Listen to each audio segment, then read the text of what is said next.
Pada video saya sebelumnya, saya sudah pernah membahas tentang bagaimana sih kita bisa mengetahui kalau jurnal ini adalah sudah jurnal discontinue. Nah, video kali ini saya akan membahas alasan kenapa jurnal tersebut itu didiscontinuekan ya oleh Scopus. Ayo kita simak videonya.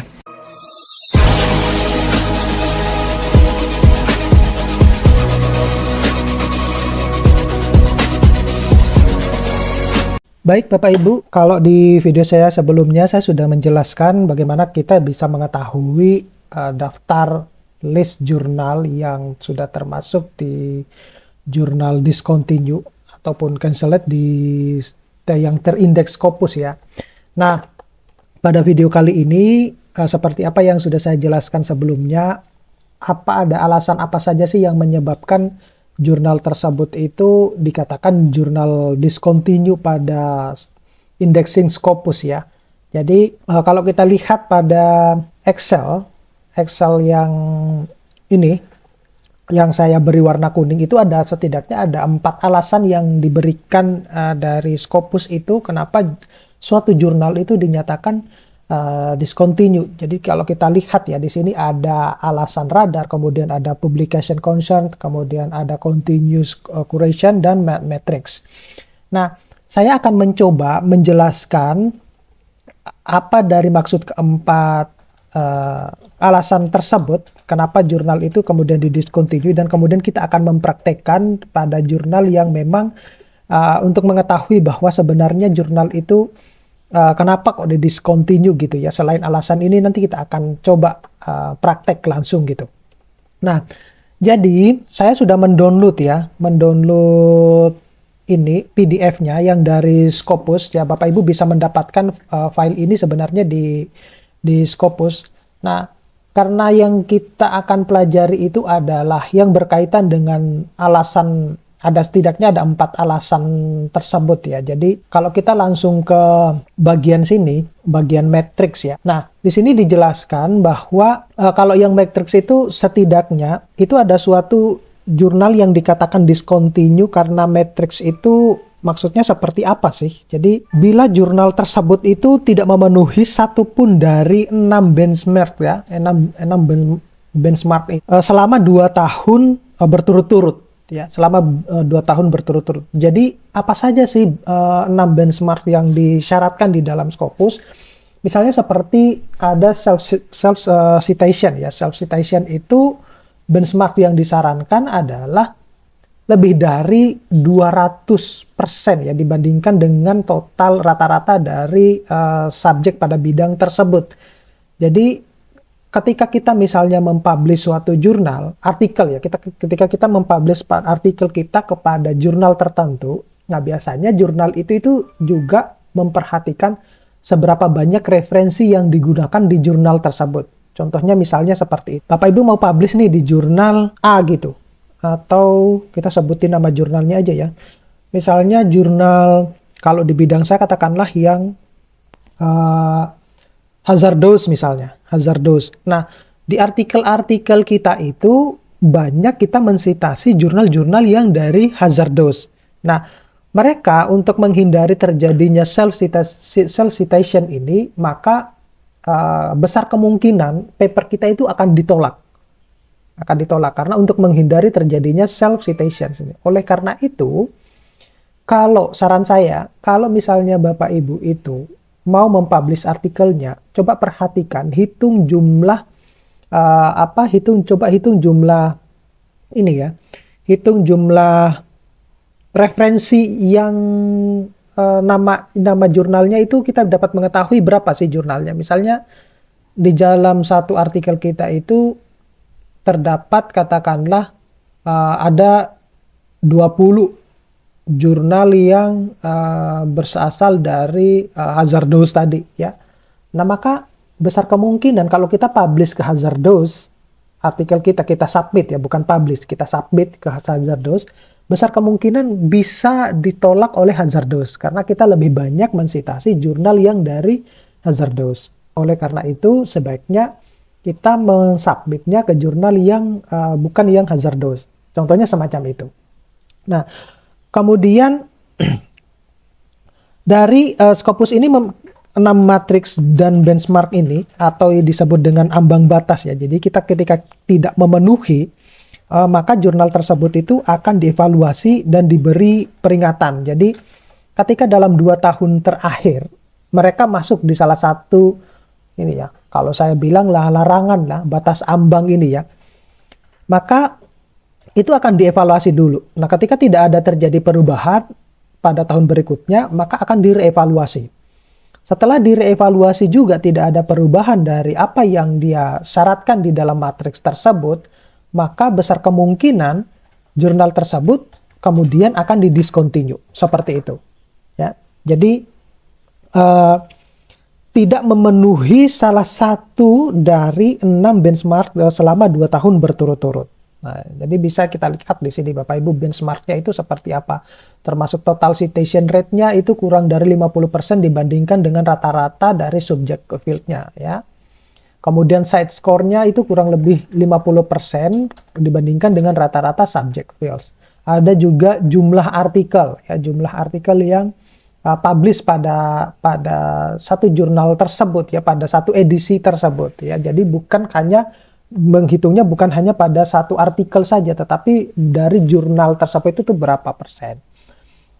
Kemudian jumlah untuk full text ya, klik pada scopus.com ini, jadi kurang lebih dari 50% dibandingkan dengan rata-rata dari setiap subjeknya. Sampai dengan penggunaan abstraknya ya, penggunaan abstrak pada jurnal tersebut. Nah, terus bagaimana kalau kita berbicara tentang radar? Nah, radar itu alat yang sebenarnya dikembangkan oleh Scopus yang fungsinya dapat mendeteksi outlier behavior dari jurnal tersebut. Jadi perilaku dari jurnal tersebut yang terindeks oleh Scopus. Nah, perilaku ini itu tidak sesuai dengan kaidah-kaidah yang normal. Jadi dalam suatu dalam suatu jurnal tersebut nanti kita akan praktek ya. Dalam satu jurnal tersebut itu mereka mempublish tidak normal dari setiap publishernya, dari setiap tahunnya. Jadi banyak hal sebenarnya yang disyaratkan di dalam radar ini. Nah, perilaku-perilaku yang mencurigakan itu seperti apa? Misalnya jumlah total output dokumennya tiba-tiba meningkat drastis. Ya, jadi misalnya yang tadinya katakanlah pada tahun ini dia publishnya 60 paper gitu. Nah, di tahun berikutnya itu dia publish meningkat menjadi 120 atau bahkan 130. Nah, itu akan menjadi behavior ya yang mencurigakan. Nah, kemudian jumlah artikel yang dipublikasikan tetap sama. Misalnya jumlah artikelnya katakanlah publish di tahun itu 60 paper. Tetapi di tahun-tahun berikutnya itu tetap 60 juga, hanya saja di dalam jumlah afiliasi atau negara asal ya, autor yang mempublish di jurnal tersebut itu tiba-tiba meningkat drastis. Jadi misalnya pada tahun sebelumnya itu yang dominan katakanlah dari negara Indonesia misalnya, semacam itu. Yang dominan katakanlah dari satu tahun itu terdapat beberapa negara yang dominan katakanlah Indonesia. Indonesia di tahun itu dia ada katakanlah 5 paper yang publish. Nah, tiba-tiba pada tahun berikutnya itu bukan lagi Indonesia, jadi negara yang lain, tetapi jumlah publikasinya itu meningkat drastis. Jadi bukan lagi 6 misalnya, bukan, tetapi sudah mungkin lebih dari 20, 30. Nah, semacam itu. Itu yang menjadi juga perilaku yang mencurigakan ya.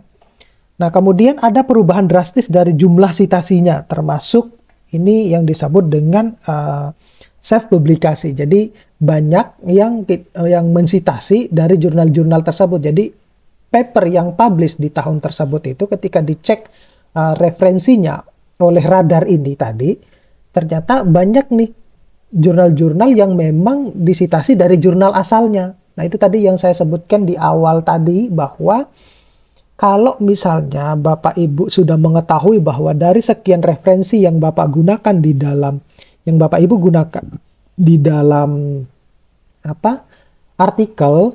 Nah, sebaiknya Bapak Ibu hitung itu, jurnal ini ada berapa, jurnal ini ada berapa, untuk menghindari terjadinya ini tadi, self publikasi, dan menghindari kalau nanti artikel Bapak Ibu itu ditolak hanya gara-gara itu loh, bukan melihat isi kontennya dulu.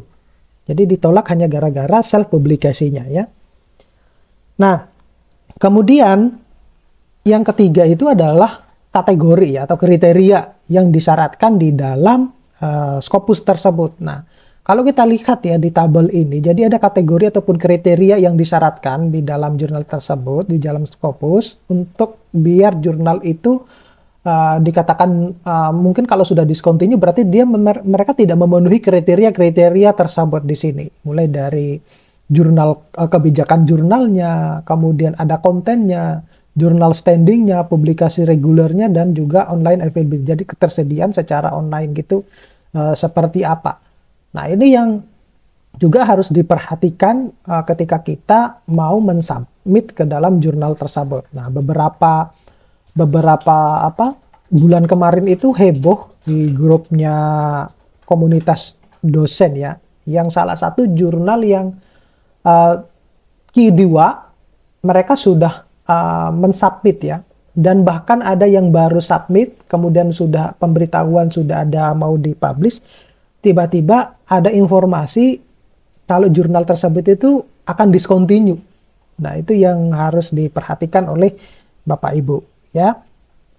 Nah, kemudian apa yang menyebabkan kenapa kriteria ini bisa timbul gitu ya, atau yang menyebabkan kenapa suatu jurnal itu discontinue berdasarkan dari kriteria-kriteria tersebut. Jadi biasanya timbulnya ini karena adanya komplain ya dari standar publikasi. Nah, siapa yang komplain ini? Nah, biasanya yang komplain itu kalau bukan stakeholder, institusi, atau penulis. Jadi penulis yang baik ataupun yang stakeholder yang baik itu maupun institusi, dia juga mengecek gitu.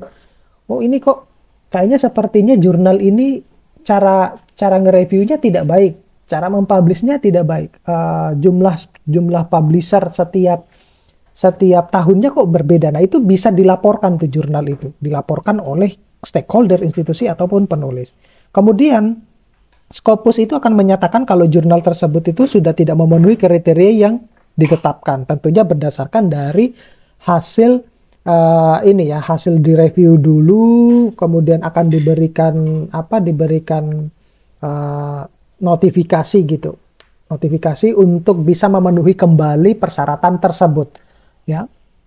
Nah, kemudian ada kontinuitas curation ya, atau kriteria dalam Scopus itu jurnal tersebut sudah tidak bisa memenuhi kriteria Scopus berdasarkan dari hasil kurasi dari CSAB. Nah, ini ya CSAB ini. Jadi CSAB ini juga yang melakukan review di dalam suatu jurnal tersebut ya, terutama yang termasuk di dalam jurnal-jurnal terindeks Scopus. Nah, sekarang Bapak Ibu, coba kita contohkan bagaimana kalau kita mau mengetahui alasan kenapa kok jurnal tersebut itu discontinue ya. Nah, yang pertama kita kan sudah punya tadi, kita sudah punya listnya ini ya, listnya jurnal ini. Ya, coba kita ambil salah satu saja, salah satu contoh ya dari jurnal-jurnal ini, karena ini merupakan jurnal-jurnal yang sudah discontinue ya. Nah, dari sini kita akan mensubmit atau mengecek ya, kenapa jurnal itu alasannya itu kenapa gitu ya. Mudah-mudahan ini bisa ya. Coba yang ini, European Journal of Scientific Research ya. Nah, kita copy aja. Nah, kemudian Bapak Ibu bisa masuk ke ini ya, ke akun Google, ke Google masing-masing. Kemudian nanti di situ Bapak Ibu bisa mengklik Scopus gitu.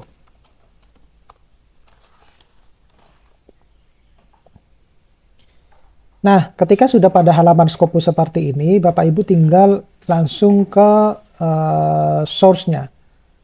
Ya. Nah, di sini pastikan bahwa kalau yang sebelah kiri itu adalah title, kemudian di enter title ini kita pastekan judul jurnal tadi ya. Mudah-mudahan ini bisa ketemu ini. Kemudian find source. Nah, di sini ada ya European Journal of Science Research. Nah, kita klik saja. Nah, ternyata di sini kalau kita lihat ya, kalau kita lihat dari jurnal tersebut, Scopus coverage year-nya itu dari 2006 sampai 2012 ya, 2012. Kemudian mereka mungkin sempat kembali ke Scopus, kemudian dideteksi lagi ternyata sudah discontinue sejak 2014 ya. Nah, ini di situ ditulis di bawahnya adalah coverage discontinue in Scopus gitu, kalau Bapak Ibu lihat di situ ya, di bawah ini ya. Nah, kalau Bapak Ibu bisa lihat di dalam kurung ini cover discontinue di Scopus ya. Publishernya itu adalah European Journals INC. Nah, dari mana kita bisa juga mengetahui untuk mengetahui bahwa behavior tadi itu ya, perilaku yang mencurigakan tadi di dalam Scopus. Oh, kebetulan yang ini tidak disediakan listnya ya, mungkin dia karena sudah terlalu, coba kita cari yang lain. Saya ambilkan salah satu jurnal yang lain lagi Bapak Ibu.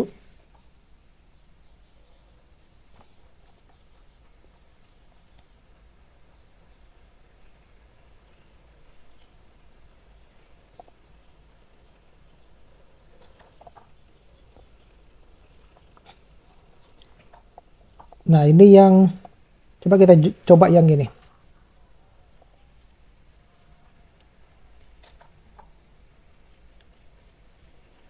Electrical Journal Geotechnical Engineering. Coba kita klik. Nah, di sini juga coverage discontinue in Scopus ya. Scopus coverage year-nya itu sampai 2016. Nah, di sini ada Bapak Ibu, ketika kita lihat ya ke bagian bawah ini untuk mengetahui bahwa perilaku mencurigakan tadi ya. Kita bisa mengklik ini Scopus content coverage nih.